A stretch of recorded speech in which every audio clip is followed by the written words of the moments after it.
Welcome to my quick and dirty live broadcast. It's Wednesday morning, and I'm going to give you sort of the 10 really great facts about menopause that you may not be familiar with. I've got Instagram right here on my phone. I've got Facebook on my camera that's just behind my phone. So I'm working on multiple streams here. So welcome Facebook and welcome LinkedIn, welcome YouTube.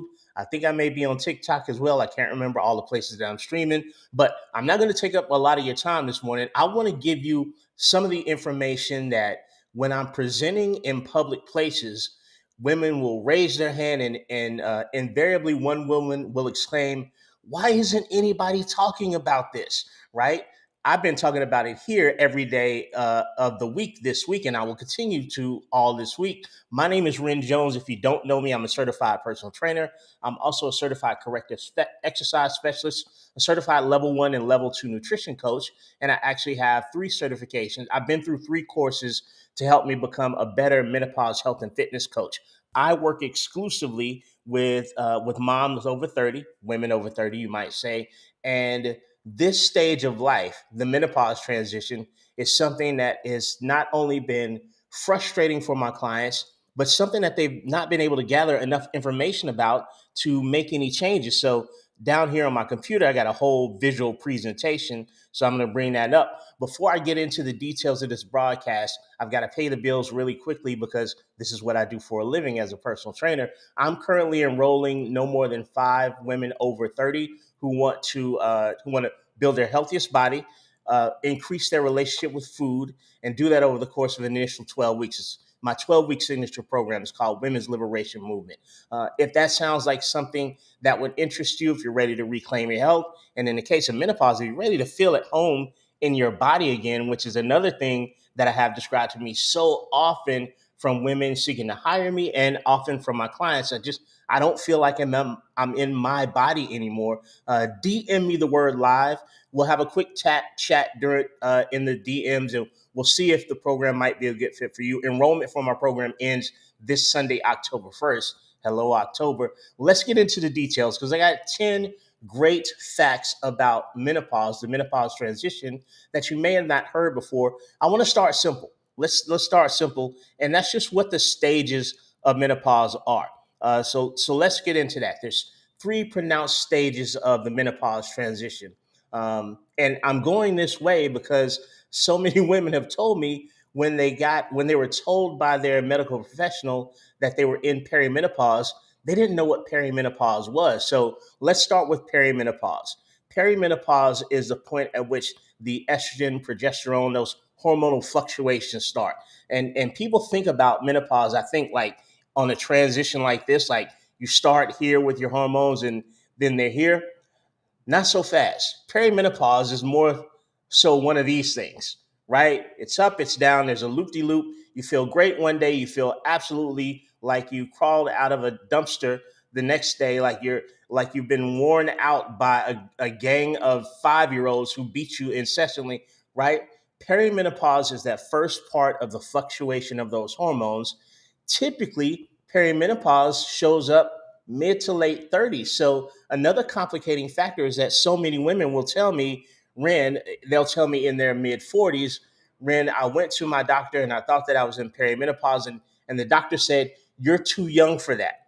There was no discussion, just an assumption based on the fact of what their age was. So perimenopause can very well happen in the mid to late 30s, not at all uncommon. I think we get it confused with menopause. So perimenopause is the first stage where all the hormones start to fluctuate, right? From that point, you start tracking your monthly cycle, your periods. And once you've had 12 consecutive months with no monthly cycle, you hit the day of menopause, pausing of your menstrual cycle, menopause. Menopause itself is technically one day, right? Just that 12th month date marked with no menstrual cycle. That's menopause. Everything after that stage is postmenopause.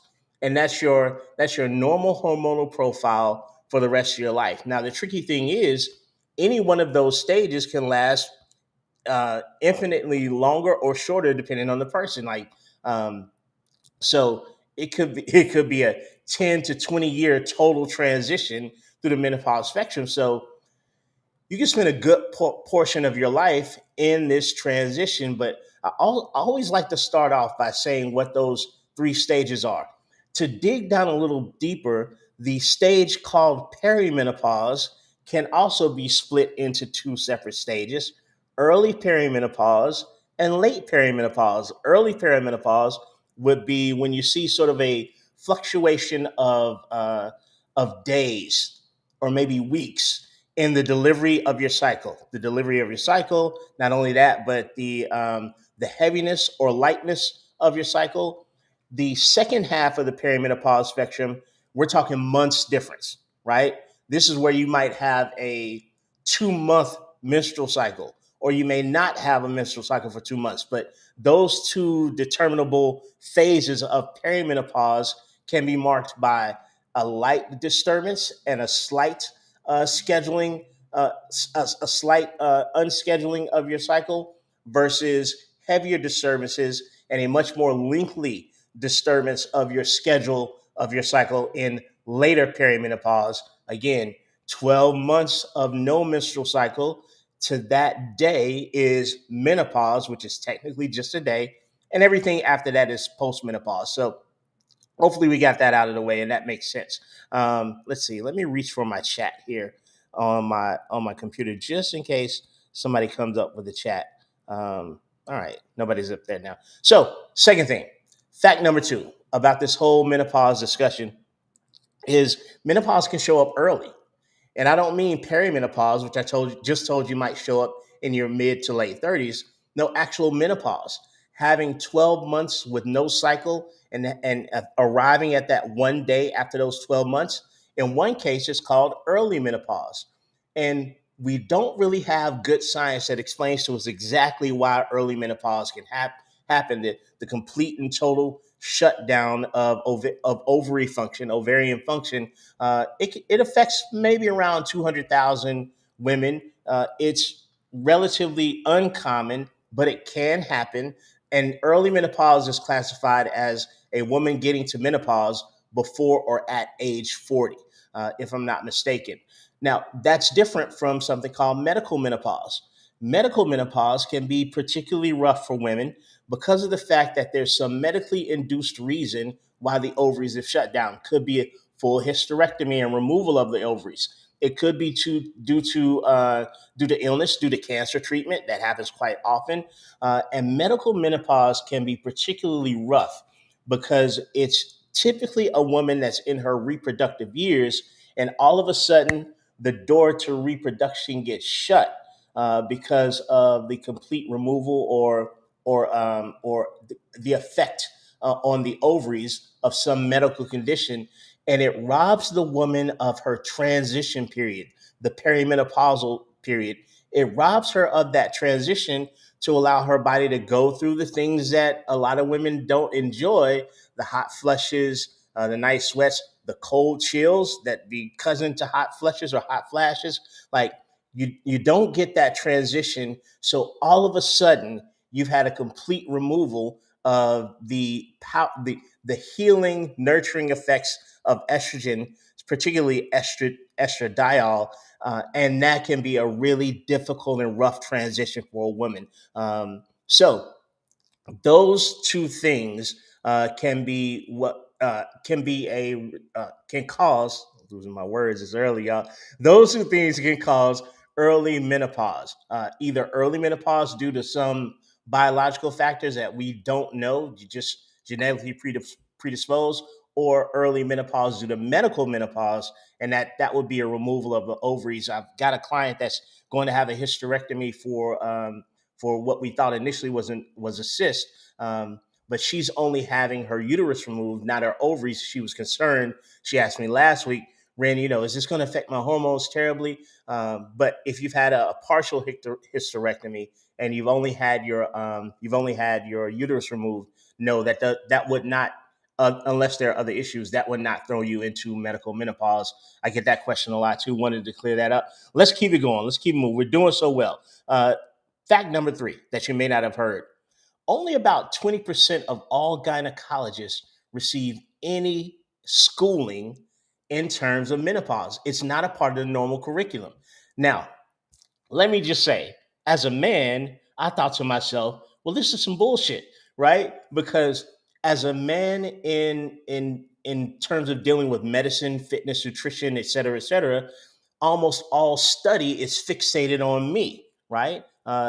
Trials, clinical research, it's usually done on males. And then unfortunately, we just cross apply the information to women. One of the reasons for that nonsense, and it is nonsense, believe me, one of the reasons for that nonsense is because all the variations that women go through during the course of a month, your monthly cycles and subsequent hormonal shifts can make it hard to track data. You might be on some type of oral contraceptive that could make it difficult to track data. So, most of the time, when research is done in terms of medicine or in terms of fitness things that we know about, nutritional studies, they just throw their hands up and say, hey, get some boys in here so we can make this study a bit easier for ourselves. There's so much complexity. To that end, this translate into all medicine. You would think that it would not translate to gynecology because it's specifically a study of women, specifically a medical field that deals with women. And I don't know what the medical community thinks happens after 40. I don't know if gynecologists, do they just tell you can't come back anymore after 40? But there, and I'm going to post a video later today of gynecologists talking about the fact that they don't receive adequate study. But yes, only about 20% of all gynecologists, medical professionals that deal exclusively with women, will receive any education in their course. For a lot of them are learning alongside a lot of us as new research comes out. There's a great way to find a menopause informed doctor in your area. You can go to the North American Menopause Society, which I think has rebranded as just Menopause Society, but NAMS.org, NAMS.org, I think. And you can type in, there's a section for women. And when I say a section for women, I mean there's a section that's not for medical professionals, only for women seeking treatment. You can click on that section. It's in the bio in my Instagram for those listening on Instagram. But you can click on that section and type in your zip code, and they will give you listings of menopause informed medical professionals in your area. Because all too often, I've had clients, colleagues, friends who are in the transition of menopause unfortunately receive information that's, I don't want to say it's not accurate, the but the professional isn't as informed, and they're not as there's not as much compassion and empathy for what you're going through at the time. We don't want that. So take my advice, look that up, and find menopause informed medical professionals in your area that you can go to. It's worth the trouble. So that's fact number three. Most gynecologists do not receive any schooling. There's not information in their curriculum to help them uh, deal with clients, patients down the menopause spectrum. Um, let's see, where we go now. Let's go to this fact: perimenopause, it can happen in the mid to late 30s. I touched on this earlier, but one of the things that I found in coaching women through this time of life, and something that I learned in the three courses that I've taken to become a menopause informed coach, is that oftentimes the idea of menopause is associated with, someone that's 60 years or older, right? And oftentimes there's not a great understanding of the stages of the menopause transition. And so effectively, we just call everything menopause. But there's a distinction between perimenopause and postmenopause. And in the case of perimenopause, I can't tell you how many clients that I've worked with who are now in their 40s and looking back into their 30s start to realize, oh, this probably started at 36 when I started to feel a little bit weird. That was after my third child. Or this, I think, looking back, I think this started around 38. when I first started going to the doctor because I was getting these terrible migraines out of nowhere. And I remember having something really weird. I had a weird itchy tongue, which is one of the 34 possible symptoms of menopause. Itchy tongue. I mean, I can't even imagine, ladies. My heart goes out to you. Um, but I remember my tongue used to itch every day. And in looking backwards through hindsight, they realized that their perimenopausal symptoms started very customarily in their 30s. I mentioned that twice in this live broadcast because there's enough of women having feelings about their body and being dismissed going on out there in the public anyway, right? In terms of medical care and medical concern, I'm not dumping on doctors and medical professionals. They're doing what they can with the restraints of the system that they're operating in. But there's enough people dismissing the fact that you feel different in some way, ladies, and not going down that rabbit hole with you to really figure out what's going on.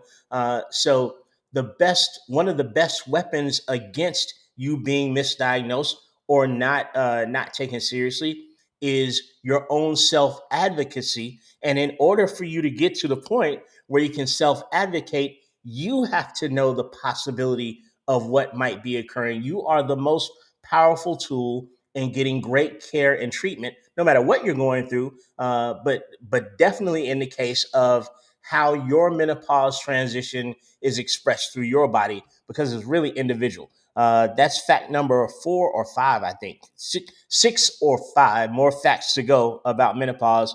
Pardon me as I click down. I'm using a presentation display for the folks on Facebook and LinkedIn and YouTube. So they're getting some on screen stuff. That's why I've got to look down and click. So the next thing is the menopause transition in and of itself is actually not the source of midlife weight gain.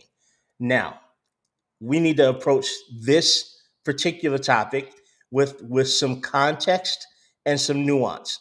Number one, I don't preach to women that they need to be smaller in order to be healthier.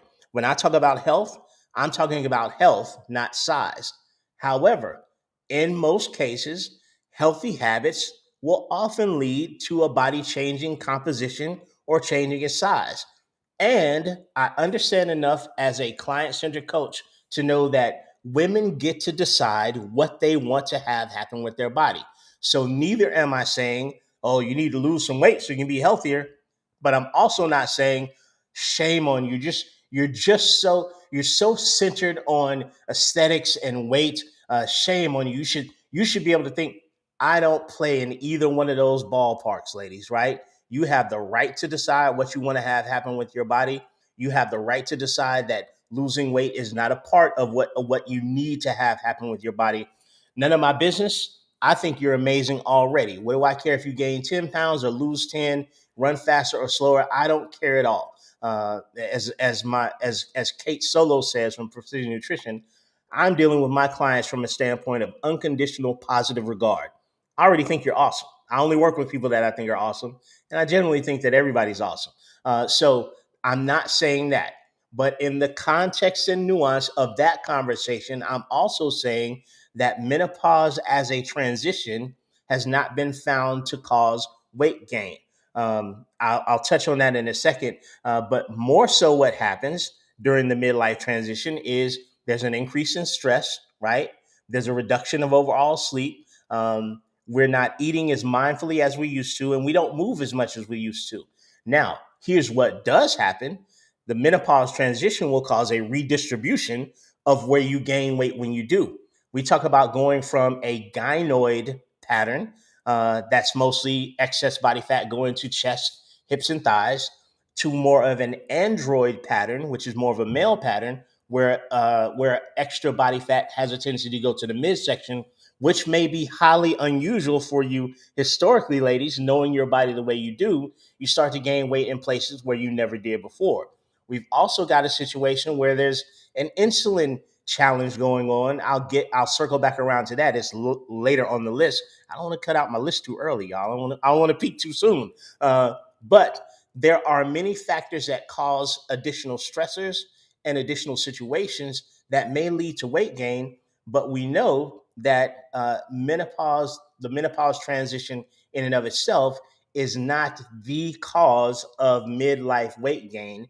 It's more environmental factors and your movement and your nutrition, which should not be depressing. That should make you feel great because you have some sense of control over how you want to present your body based on what your choices are for your body, which are effectively none of my damn business, right? It's none of my business what you want to do with your body.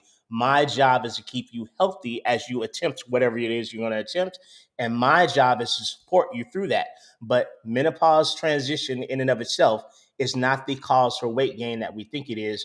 We know from research now that on average, the metabolisms don't slow down until around age 60. True story. And even when they do slow down, we're talking about 0.7%, not even 1% reduction in metabolism, 0.7%, reduction in your metabolic rate, up until about 70, and it increases slightly again. So that's not the source or cause. I like to get that out, even though it may seem upsetting, because you realize that your body feels different and you've gained weight all of a sudden. You don't know why.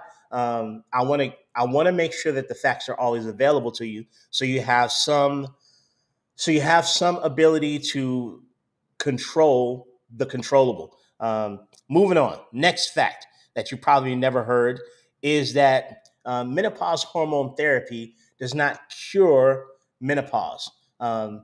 One reason is because menopause is not a disease, nor is it a deficiency. It's a transition, right?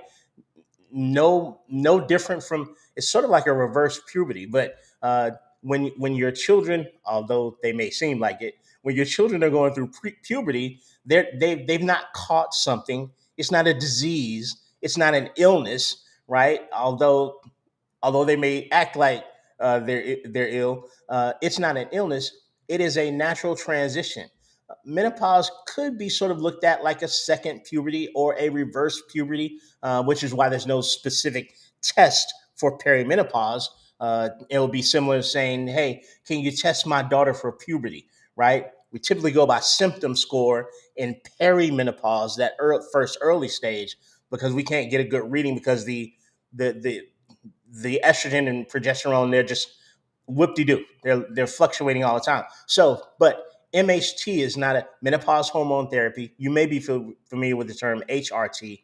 I don't use hormone replacement therapy as a term, because there's no true way to replace the hormones. It's not like your gas tank is low and you just fill it back up with some estradiol. It doesn't work that way. So many changes are happening, and even the estrogen receptors in your body are becoming non-functional. So even if you put more estrogen in, there aren't as many receptors to take it into the tissue, into the cells.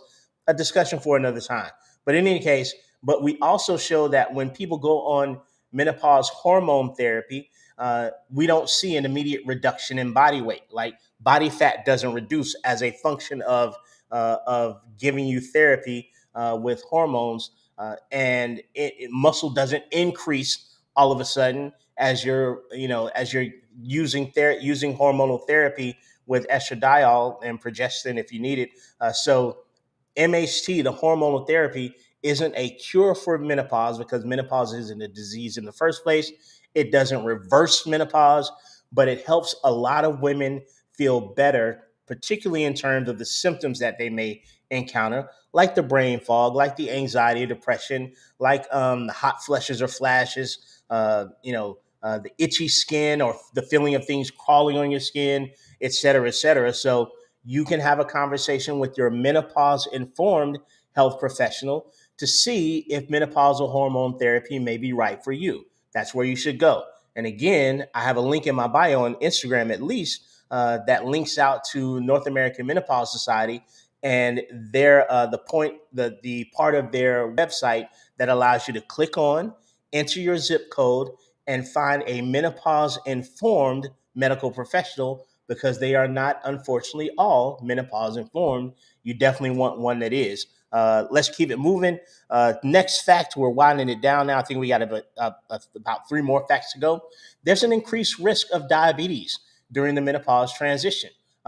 It's important to note that because of the fact that you have some increasing difficulties with insulin sensitivity during the menopause transition due again to the withdrawal of estrogen over the course of time. And estrogen is like your superpower. It's your super soldier serum, ladies. So as it starts to fluctuate in perimenopause and eventually starts to withdraw, so many things that it was protective of get thrown out of whack, so to speak. And one of those things is your insulin sensitivity. You want your body to be relatively sensitive to insulin, so it can help you regulate blood sugar. Uh, Insulin isn't acting in the same way that it was before perimenopause started, definitely before you got into menopause and postmenopause.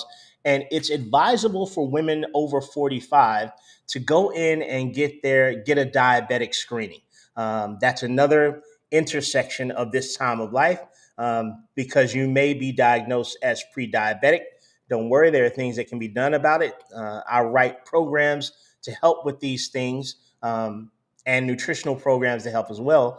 But you want to be aware of that because there's definitely an intersection of blood sugar and insulin and menopause because of the fact that the estradiol E2 estrogen is withdrawing. So just be mindful of that because we're out for your best health here. Um, let's go to the next fact. I'm rattling them off, y'all. I've got a good pace, and that is the fact that the menopause transition is individualized as a fingerprint, right? I often make the disclaimer before I give talks like these. I forgot to do it this time, but I'll say, hey, I realize as a man, I can never experience this transition in life. I'll never go through it. So I'm coming to you from a place of intellect, not experience. I'm trying to learn all I can to be able to empathize with your situation, but I'll never feel it. I'll never know what it feels like. So please give me grace as a man who can never experience this. I'm just trying to provide as much information at the level that I understand it. I'll go through a whole big spiel usually, and that's important to me, right? Because I never want to explain anything. First of all, who needs that? But I always want to make sure I give that information that way. And more recently, I've had a lot of the women that I'm learning for, people like Amanda Thebe, who wrote the book Menopocalypse, people like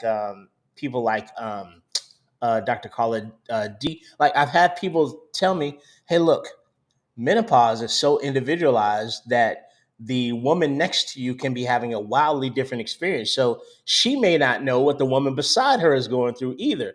Even though there's commonality in the 34 different symptoms of the menopause transition, um, the individual experience is wildly individualized, so much so that you can't even go to your mother or elder woman in your family and expect to have a conversation that's similar.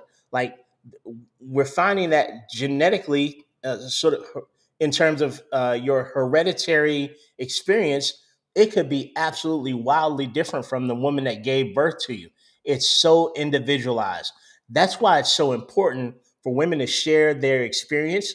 And hopefully, we're now bringing menopause out of the taboo place, right? That's why it's so important because a woman could possibly identify an experience that she's having with that woman over there and a different experience she's having with that woman over there. So the collective sharing of experiences is really what's empowering here because you could be going through perimenopause and have extreme anxiety, extreme depression.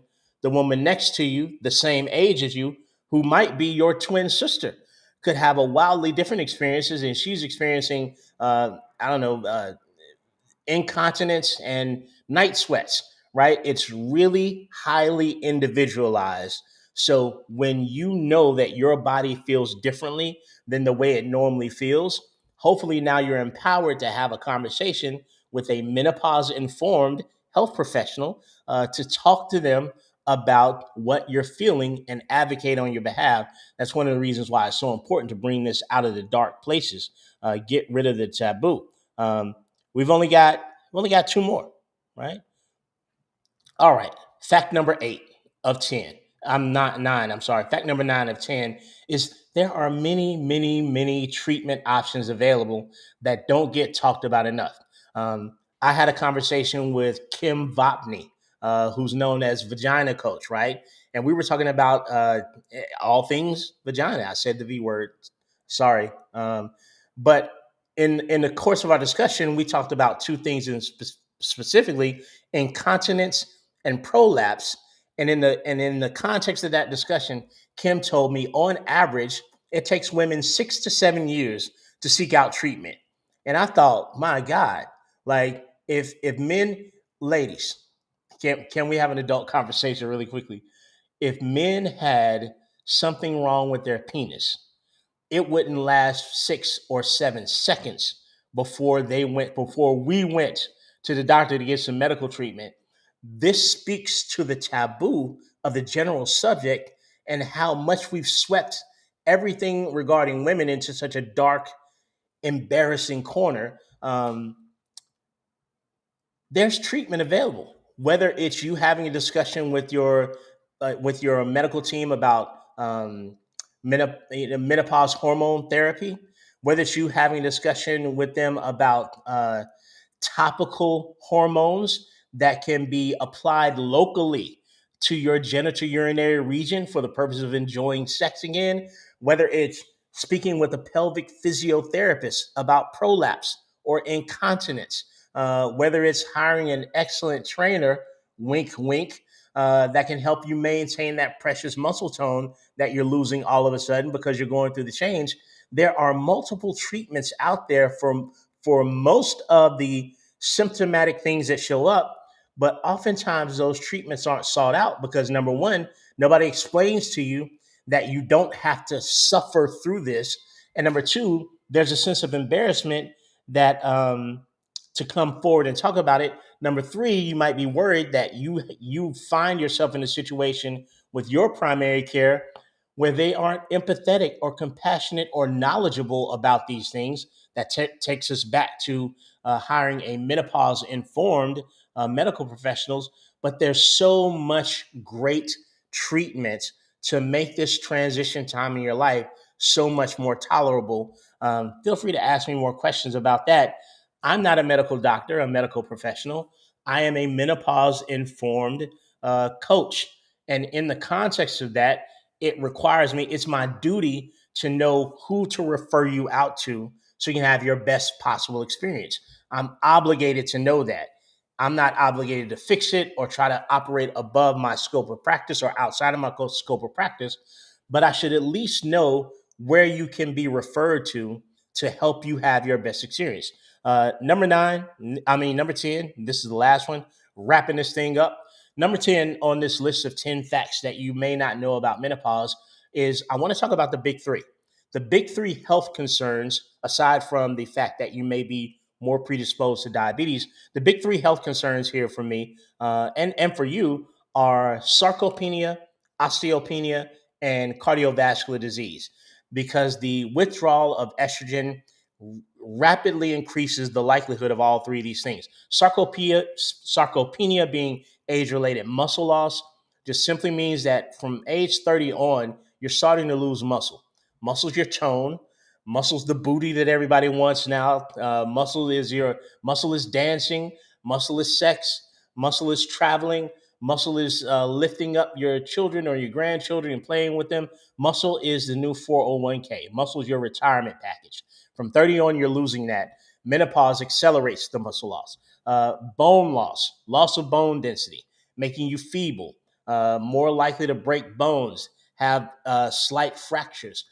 Typically, the withdrawing estrogen in the menopause transition seems to target hip bone and lower spine more so than anything. But we don't want you to have an incident with either one of those. So, age-related bone loss is a big deal because so many women in their 60 or 70 and beyond that end up in full care facilities end up there because they've broken some bone.